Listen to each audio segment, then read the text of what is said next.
Hello everyone, welcome to Andrew John Hunt Reviews, and today we are doing the Mimer for Power Rangers Thunder Megazord.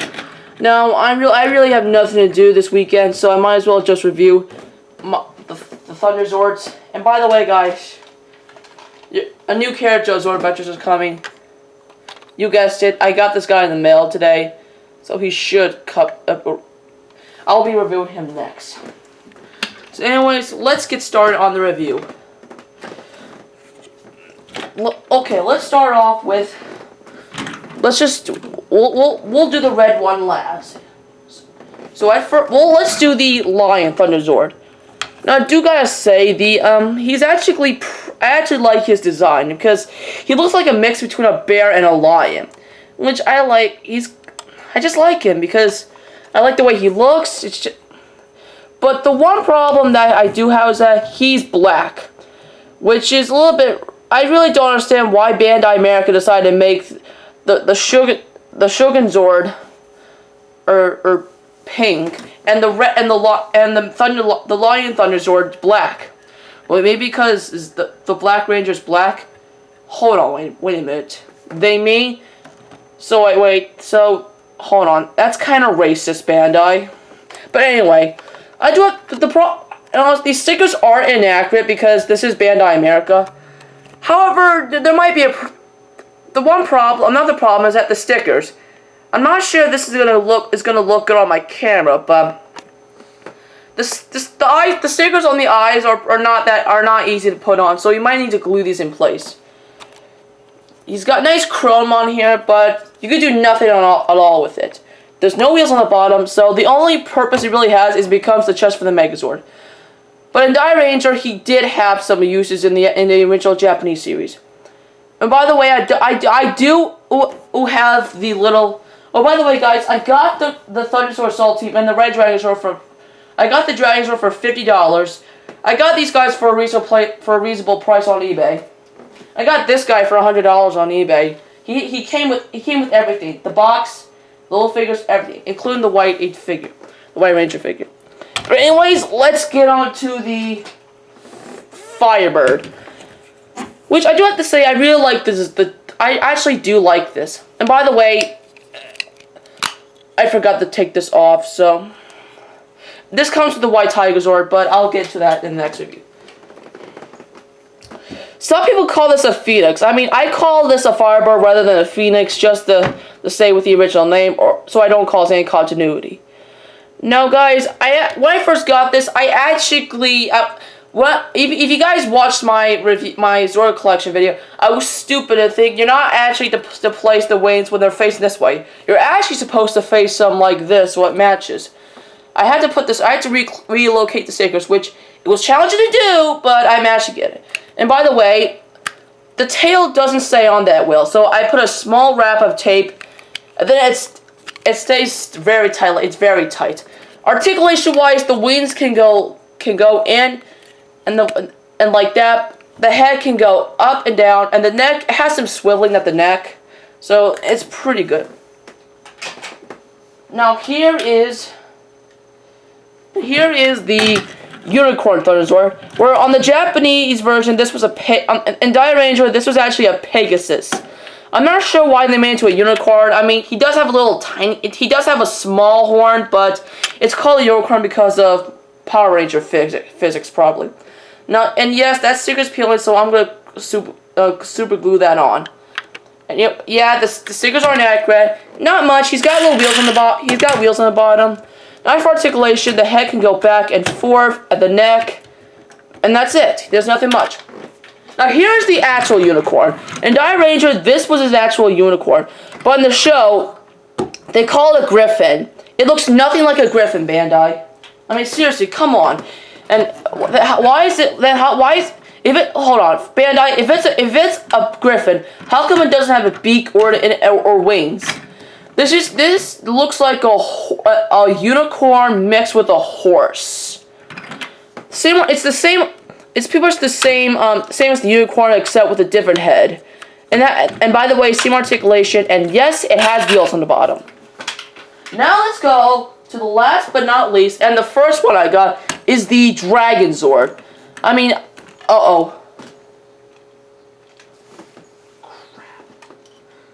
crap. Hang on a second. Sorry, the TV was making contact with that. I do have to say, the dragon is very good. So, I mean, it's long, it's big, and this is, you guys probably remember this from your childhood.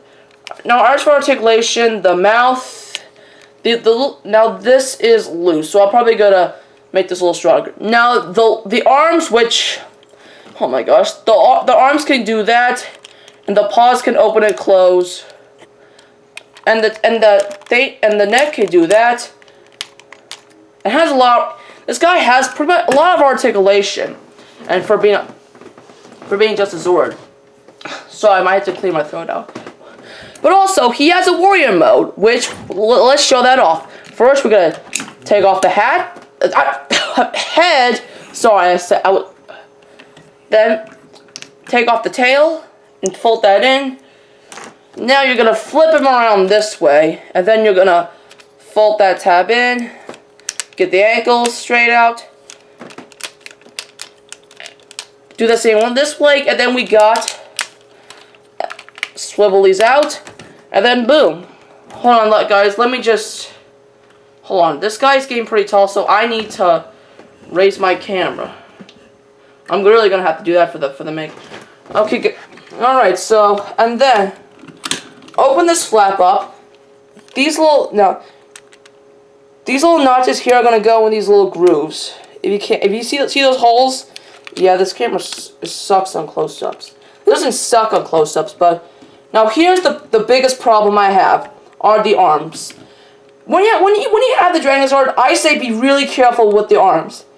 It's I'm not saying they're bad. It's just that they don't handle stress well. Because as you can see, sorry, the arm. I feel like this section is made out of cheap plastic, which can cause the arms to break. But my strategy is, if you're careful, you shouldn't have any problems. And by the way, this is not lined up because the arm is taped because it was broken. Right. Then do the same on. Okay, I really need to.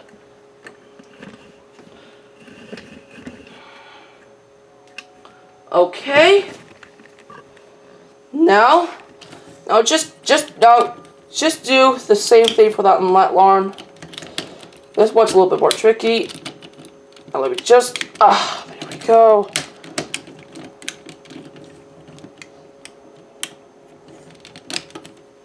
There. Alright, now you put the tail on the chest. These little notches here are gonna go in these little two holes. So it's just gonna peg into the middle here. Now, as for the dragon head, you're going to flick this down to expose the head. And then you're going to take the jaw and flatten it up. Now, it's just going to slide in place. Now, there's these spring-loaded kind of like notches that go on this little thing. Now, I'll just slide it in, then fold these down. And there you got the dragons, again in warrior mode. I do have to say, he looks really cool. Oh, very interesting looking. Now he does come with a weapon. I prefer to keep it in. You could put it in this arm. There. Now he looks like he's ready in battle. But that's not all. Let's just go in here. The Thunderzord assault team also came with this little device, which could also go on top of Tor. And no, I don't have him. I'm planning to get him on the future, but I'm gonna try. All right, let's bring this down. The Griffin, goes in here. Now, guys, they don't really lock in place that securely, but oh, by the way, this little groove goes in that little notch. There we go. Now, guys, please don't go flying around this because they will fall and they will most likely break. The Firebird goes on top with these little notches that go in these little notches here. Clip them in place. Now take the Dragonzord and then put his feet into the little grooves. There we go. No idea no idea what that's called in Dire Ranger or in Mighty Morphin Power Rangers. But what he would do is that he would spin his arm up like a helicopter blade, and then he would pretty much do the little thing and then crush the enemy. Not crush. I don't really remember the you know, like the whole thing what they did. But you know what, guys? Let's get to the transformation, which is actually pretty fun. So, oh my God, you guys better be watching this video right now because it's been a while since I last did reviews. So, it's time for the unicorn. What you're gonna do is you're gonna flip this little panel up, and then bring the head up, then fold it in, and then put this up. Then you got a leg. Do the same thing for the Griffin. Put that in, put this up, and then the feet are done. As for the dragon, you're not really gonna do much with it. Here's what you gotta do: rotate the legs, and then do that.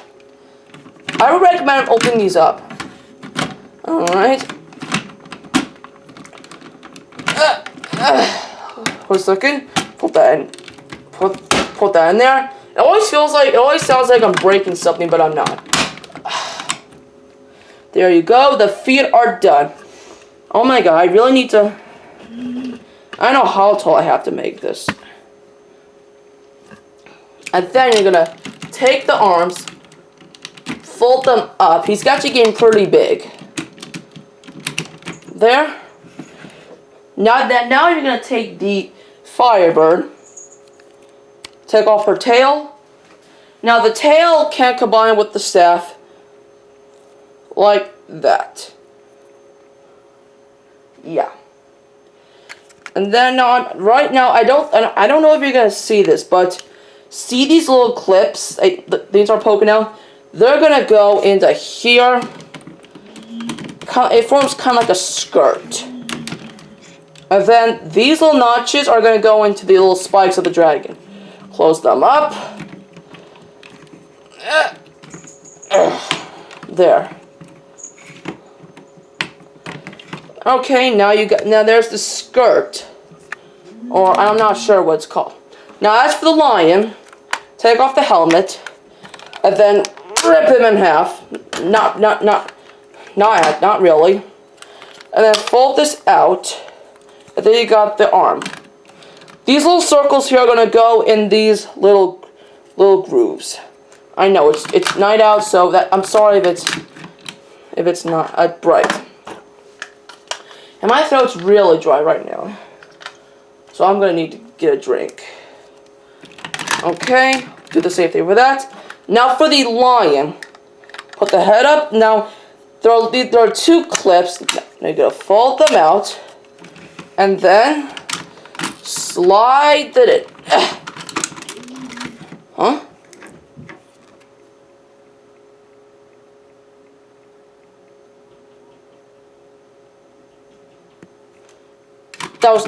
Never mind that, guys. Yeah, alright, guys. Now we're gonna go on to another. Now it's time to put on the helmet, which is challenging to do. So we're just gonna. Not sure how this is gonna. See these little notches? They're gonna go into here, which it's a little tough to do, but it's okay. Is that in? There. Now you got the Thunder Megazord. He's really big too. I mean, he's not big, but he's tall. Really tall. Now you can take his weapon, clip it in place. Yeah, I'm gonna put that. Yeah, the tip of the clip of the line snapped off. I need to glue this back on. Now, as for articulation, the arms can rotate, and that's it. I mean, you can kind of bend them outwards, but his legs don't move. Now this becomes a weapon, but this wasn't seen in the American show. This was seen in Dire Ranger.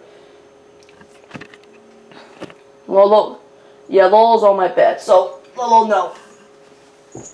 Oops, sorry. Now you could open this up, and you can put in the little small rangers that came with it.